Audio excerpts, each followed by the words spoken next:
नासरीन, कोयटा में Pakistan peoples party के 56 योमी तासीस जूं तैयारियों आखिरी मरहले में दाखिल थी वही आहिनि।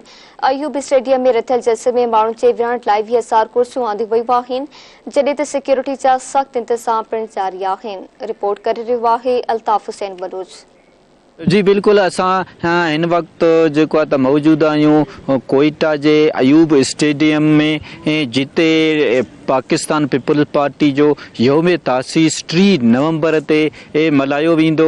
बलूचिस्तान जे तारीख़ में पहिरियों भेरो पाकिस्तान पीपल्स पार्टी जो योम तासीस कोयटा में मल्हाइण जे ऐलान बाद पूरे कोयटा के सिंगारियो वियो आहे। हिन टाइम अयूब स्टेडियम में भी कम ज़ोर शोर से जारी है। कुर्सियों लगाया पिया वञनि ऐं सीनियर क़यादत जे लाइ स्टेज के सिंगारियो पियो वञे। जीअं त पाकिस्तान पीपल्स पार्टी इन दफ़े Balochistan J capital city Quetta में योम तासीस पंहिंजो मल्हाए पई, त आयासीं उन जे करे हिते दोस्तनि सां मिलियासीं। माशाअल्लाह तमामु सुठो तैयारी लॻी पई आहे ऐं अल्लाह मां उमीद आहे त तमामु सुठे नमूने सां जलसो कामयाब। नौजवान क़यादत हिन मुल्क जी ज़रूरत आहे ऐं उन जे लाइ माण्हुनि खे अगरि सोच सम्झ सां कमु वठणु खपे त हिकिड़ो दफ़ो नौजवान खे मौक़ो ॾियणु खपे।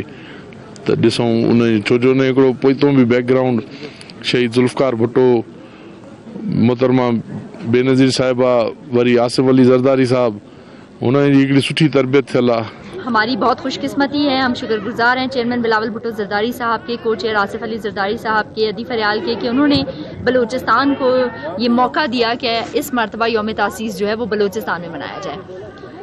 क्योंकि बिलावल साहब हमारे इस वक्त जो हैं वो नौजवान क़यादत हैं और सारी यूथ बलूचिस्तान की यहाँ पे ख़वातीन, बच्चे, बूढ़े, बुजुर्ग सब जो हैं वो बड़े मुंतज़िर हैं कि वो बिलावल साहब का खिताब यहाँ पे सुनेंगे इंशाल्लाह इस आने वाले योम तासीस में। कैमरामैन टेम सां गॾु अल्ताफ़ हुसैन बलूच, धरती TV न्यूज़, कोयटा।